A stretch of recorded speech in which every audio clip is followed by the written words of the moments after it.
Olá, está começando mais um episódio do Viver Ciência e você é o nosso convidado para esta experiência pelo conhecimento.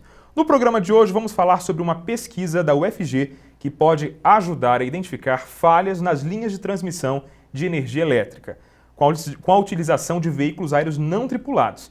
É possível saber onde existem, por exemplo, fios e conexões rompidos. E para falar sobre este assunto, estão conosco o professor José Wilson Lima Neres, coordenador da pesquisa, e o mestrando em Engenharia Elétrica Rubens Antônio Alves.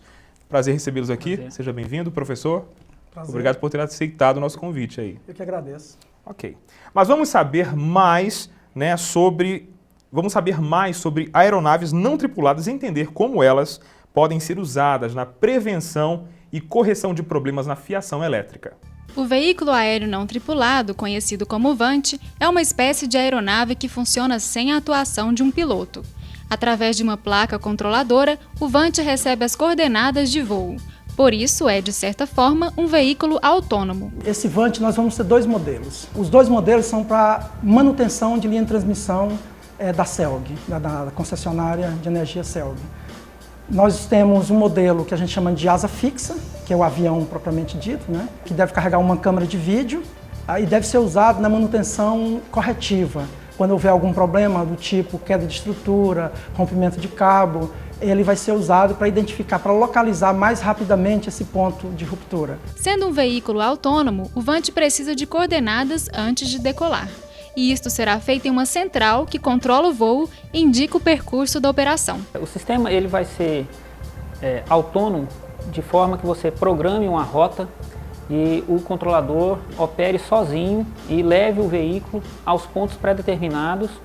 E nisso tem o payload, que são as câmeras ou os sensores de meteorologia, sistemas de imagem, tudo de maneira a se colocar como uma ferramenta aos processos já iniciados pelas companhias de energia. Exemplo, você coloca uma câmera termográfica para melhorar a condição, porque o sistema de vigilância das torres hoje em dia é feito por um ser humano. Ele vai, se precisar, ele tem que subir na torre para fotografar com maior precisão.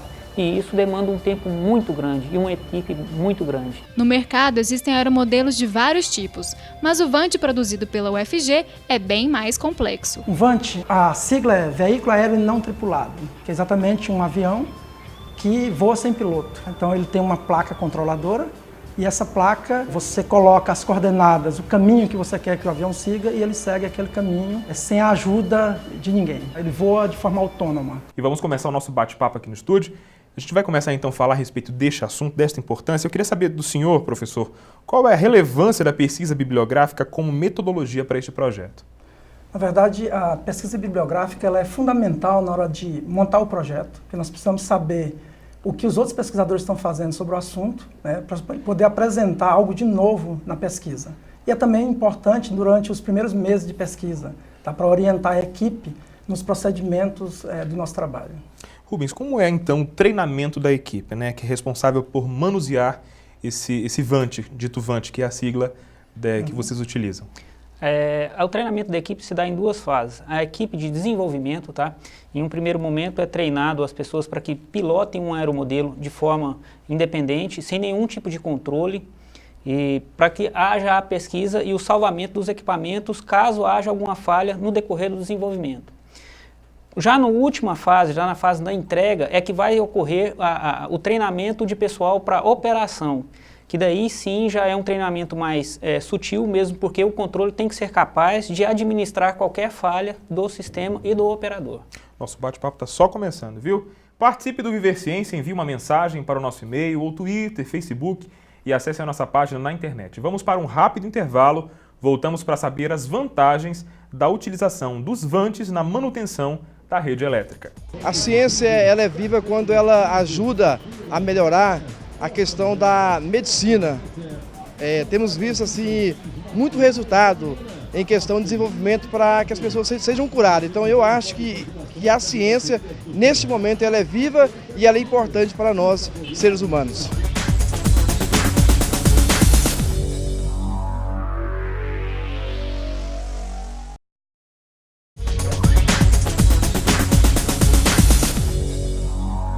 Estamos de volta com o Viver Ciência, que tem a participação do professor José Wilson e do mestrando Rubens Antônio. Vamos entender que vantagens os vantes têm sobre outros sistemas na manutenção do sistema elétrico.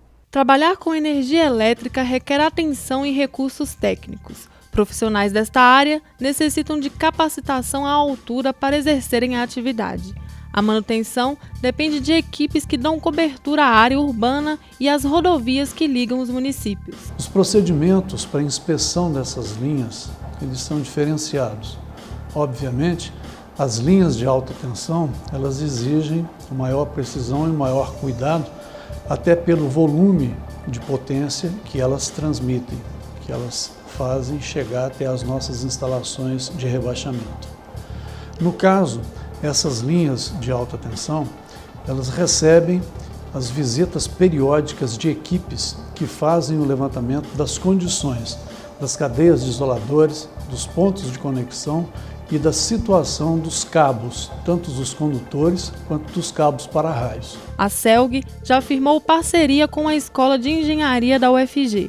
Os vantes serão utilizados para identificar as áreas que necessitam de manutenção. Esse é um processo, é um projeto inovador de pesquisa e desenvolvimento que está sendo desenvolvido e que vai ser de grande utilidade para melhorar as nossas condições de manutenção, principalmente dessas linhas que eu me referi a você como de maior importância para a CELG, que são as linhas de alta tensão.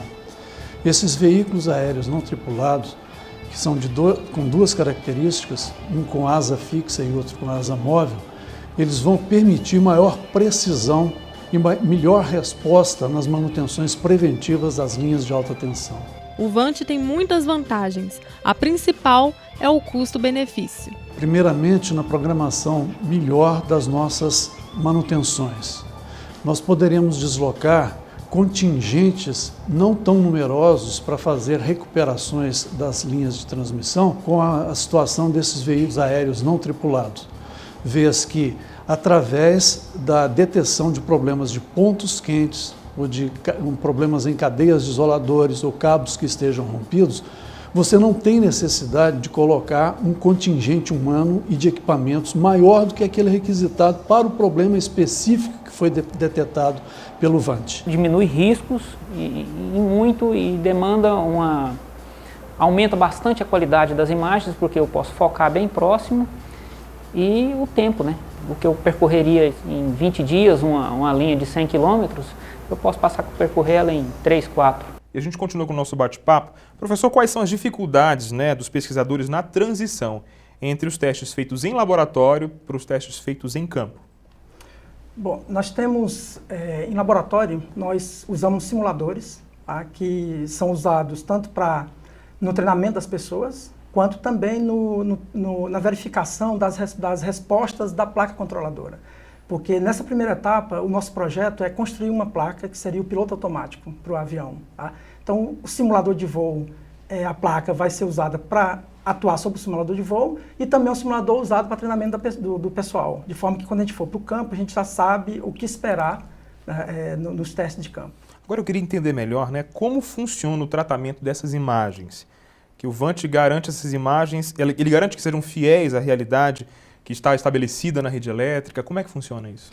Sim, ele garante, uma vez que as imagens são geradas por câmeras termográficas que já são de próprio uso da concessionária, então o vante não detém nada dessas imagens, ele apenas armazena ela como sendo um banco de dados no formato necessário pela CELG.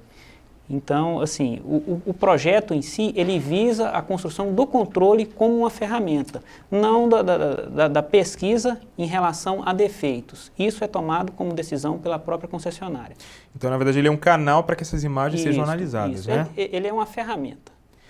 E fala para a gente dessa visualização, é instantânea pela central? Que aparelhos são necessários para montar essa central, para que se possa, então, fazer a análise? Essa visualização no vante é feita como sendo uma forma de primeira pessoa. Você insere uma câmera de vídeo mesmo no vante e transmite por um videolink para uma central, uma simples recepção. Isso a um alcance de até 10 km, a gente vai fazer nesse formato. A visualização térmica, ela pode ser transmitida junto também, mas ela é armazenada numa gravação dentro do Vant.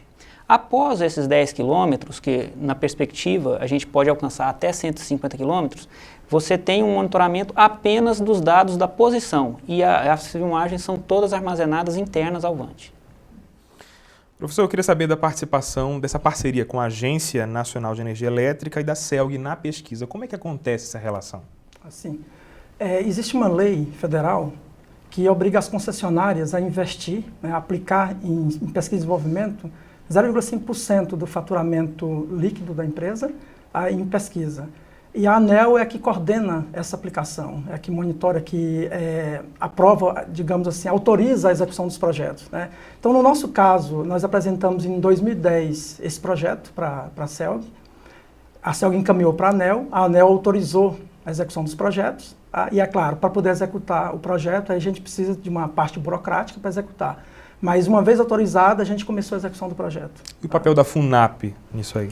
Bom, a FUNAP é necessária exatamente para fazer a gestão financeira e administrativa do projeto. Então, existe um contrato entre a FUNAP e a CELG, com a participação da Universidade Federal, para que possa ser executado esse projeto. E, é claro, no final do projeto também, a FUNAP é responsável pela prestação de contas, junto ao UFG, junto à CELG, à ANEEL e ao Ministério Público. Queria que o senhor falasse um pouquinho da produção científica, né? Como essa pesquisa, por exemplo, ela se insere nesse contexto acadêmico, de maneira que ela tem a sua utilidade e que também pode incentivar outras pesquisas dentro da escola de engenharia. Olha, nós temos várias linhas de pesquisa dentro da universidade, dentro da Escola de Engenharia Elétrica e de Computação. Tá? E, é claro, em algumas delas existe uma interação entre alguns grupos de pesquisa e também elas servem como um motivador para os alunos de graduação. Tá? No caso, agora nós temos o aluno de mestrado, que é o Rubens, mas já para o segundo semestre nós já temos vaga para 3 ou 4 alunos de graduação, nós já temos inclusive alguns alunos pré-selecionados para participar do Vant, e quando os alunos veem esse projeto, eles realmente se sentem motivados, não só dentro do projeto, mas nas outras disciplinas também. Agora uma curiosidade, eu queria saber como você, por exemplo, Rubens, que tinha essa paixão já por aeromodelos e vê agora o teu trabalho sendo utilizado dessa maneira, com essa nova técnica que vai servir de benefício para toda a comunidade. Realmente é extremamente gratificante. Você desenvolver um trabalho por muitos anos e logo à frente você vê ele reconhecido. Eu gostaria só de complementar a resposta do professor e dizer o seguinte, esse projeto é tão grande que hoje nós temos, dentro da própria equipe, temos a participação da SECTEC, que faz parte da Secretaria de Tecnologia do Estado. Então, a gente há perspectivas já de monitoramento de perfil de termográfico, da umidade e uma série de outras coisas, controle de fronteira, diversas aplicações em si. E para mim, como um pesquisador, como desenvolver um trabalho apenas para visualizando uma vaga de mestrado, para mim, eu estou sonhando até agora.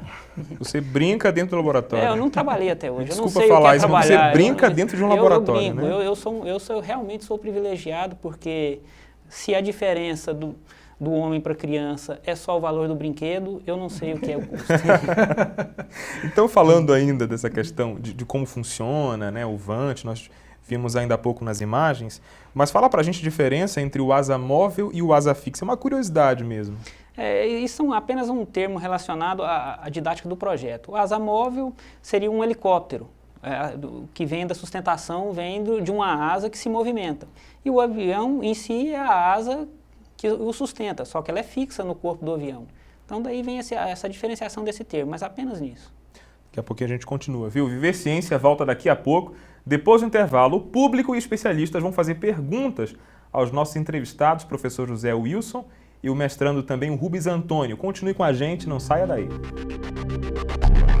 Doutorado é uma titulação acadêmica que se obtém através de um curso específico autorizado pelo Ministério da Educação, através da CAPES, e que dá ao indivíduo um título acadêmico de doutor. O doutor é aquele que é capaz de produzir conhecimento novo.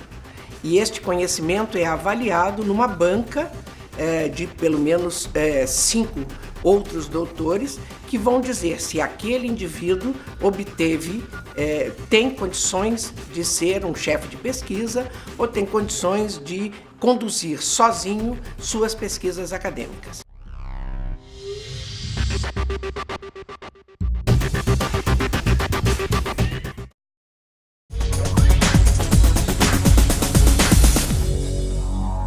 Estamos de volta com o Viver Ciência. Hoje estamos falando sobre uma pesquisa da UFG que propõe a utilização de veículos aéreos não tripulados na manutenção da rede elétrica. O público e especialistas têm curiosidades sobre este assunto e eu vou fazer agora uma pergunta de rede social para o professor.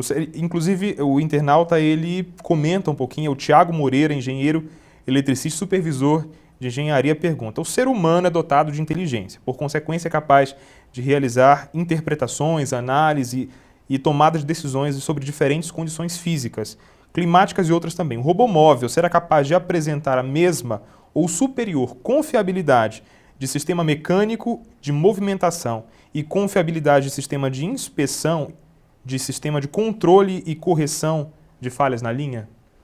Olha, especificamente desse projeto, o nosso objetivo não é o desenvolvimento de uma, digamos, de uma ferramenta com inteligência artificial. Tá? Então, essa ferramenta que nós estamos desenvolvendo não tem que tomar nenhuma decisão. Tá? Inclusive, já foi colocado aqui pelo Rubens, numa pergunta anterior, que é a questão de uma ferramenta onde nós vamos armazenar dados que serão depois interpretados pelo pessoal, tá? Pelo pessoal da equipe da CELG, da própria CELG. Tá? Então, essa preocupação nós não temos no momento com relação digamos, que o próprio equipamento faça interpretação dos dados. Tá? Essa preocupação nós não temos. Existe uma central, lógico. Exatamente. Existe uma central que vai armazenar esses dados que vão ser depois interpretados. Mais uma pergunta do nosso internauta. Ele tem uma preocupação, na verdade. Ele pergunta se esse procedimento, essa nova técnica vai substituir a mão de obra de profissionais que já atuam nessas áreas. Tá. Eu entendo a preocupação dele, mas não é o objetivo da pesquisa. Tá? O objetivo da pesquisa é simplesmente fornecer uma ferramenta para o pessoal que existe hoje, para a equipe que já existe hoje. É claro que, como é uma tecnologia nova, vai exigir da equipe um treinamento no uso dessa ferramenta. Aí, é claro, não que a gente vá substituir ninguém, mas a equipe vai precisar aprender essa nova ferramenta, que vai, com certeza, melhorar o trabalho, a qualidade do trabalho da equipe atual. Ok, vamos agora a um VT e é uma pergunta de um pesquisador que tem uma dúvida a respeito deste assunto. Eu sou o professor Carlito, da Universidade Federal de Goiás, doutor em Física. Professor José Wilson, eu gostaria de saber, nesse Vant que vocês estão construindo, qual é a autonomia de voo dele? Bom, a autonomia do Vant para o asa fixa é em torno de 4 horas com carga cheia, que é em torno de 5 kg no máximo. Isso porque ele pode percorrer e a eficiência dele em relação ao voo é maior. Tá? A autonomia já do asa móvel ela é menor porque o consumo de energia é muito maior nessa ocasião. Ele vai girar em torno de 1 hora de voo. O que para a atualidade, e essa é a especificação do nosso alcance, é assim muito grande com relação à carga. Se você colocar 5 kg estático de voo, é muito tempo. Você tem uma autonomia até bem considerável, perto do que já existe hoje. Ok, vamos então... Pois não, fica à vontade. Complementar, é que nessa parte de autonomia do Vant de asa móvel, nós estamos justamente iniciando um trabalho que é um desafio, porque os modelos que nós conhecemos, a autonomia é muito baixa, é de até meia hora. Tá? Então, o nosso desafio atual é exatamente fazer com que essa autonomia seja de no mínimo 1 hora. Ok, vamos a mais uma pergunta. Próximo às cidades, o voo do Vant não atrapalhará a malha aérea local? Bem, essa é uma pergunta cabível a todo mundo. Quem quer algo que não voe correto por cima da cabeça? Ninguém, né? E isso é o seguinte, para que um avião decole, ele tem que estar em contato constante com o sistema de tráfego aéreo. No caso da pesquisa, a gente vai alocar um espaço, tá, para que você possa subir isso com segurança. Exemplo, você não pode voar com um equipamento desse dentro de uma cidade povoada. Você tem uma questão de restrição de limite de altura, mesmo porque se um helicóptero, se não sabe a sua rota de voo, existe um eminente acidente que pode ocorrer. Então isso funciona da seguinte forma, entra-se em contato com o sistema de controle de tráfego aéreo, determina-se o horário de voo, a altura de voo, tá? E o tempo de voo. Então aquele espaço e o percurso, o tráfego aéreo é todo desviado aqui lá. Então tem que ser feita uma consulta prévia para que se possa voar com um equipamento desse. Mesmo porque o que a gente vê por aí, e para que não se confunda aeromodelo com VANT, o aeromodelo você tem um alcance máximo em torno de 1,5 km, e o VANT não, ele já é para uma distância muito grande e o que já fica fora do alcance dos olhos. Então você não pode, sob forma alguma, subir um equipamento desse sem autorização de tráfego aéreo, mesmo porque você está evitando algum problema. Obrigado ao público pela participação e nós vamos agora saber como é possível fazer pesquisa a partir da graduação no curso de Engenharia Elétrica da UFG. É recomendável que o aluno participe de projetos de iniciação científica a partir do seu 5º semestre, que ele já vai ter uma base teórica boa para poder fazer pesquisas de uma maneira mais qualificada. Hoje a escola conta com cursos de pós-graduação do tipo Lato Sensu, especialização, e curso de mestrado em Engenharia Elétrica e de Computação. O mestrado nosso hoje conta com as linhas de pesquisa na área de computação aplicada, que, como o próprio nome diz, envolve a aplicação de conhecimentos de informática e computação em problemas reais, a área de telecomunicações, a área de sistemas de energia e a área de engenharia biomédica. São as 4 grandes áreas de pesquisa que nós temos hoje. No nosso caso, o que nós recomendamos se o aluno ou o candidato tem interesse, que procure se informar na página do mestrado e procure os professores da linha de pesquisa que lhe interessa. As nossas provas acontecem normalmente a cada início de semestre e a gente costuma definir por linha de pesquisa um tipo de prova diferente. Então é essencial que o candidato converse com o seu provável orientador para definir qual é a área de estudo. O aluno não precisa fazer parte de grupo de pesquisa. Ele precisa só procurar o professor e conversar sobre o assunto e apresentar seu currículo para que o professor verifique se ele tem as aptidões para aí sim realizar a prova do programa. Bem, eu quero abrir agora um espaço para que a gente possa fazer considerações finais. Quero primeiramente agradecer a participação de vocês dois e fique à vontade.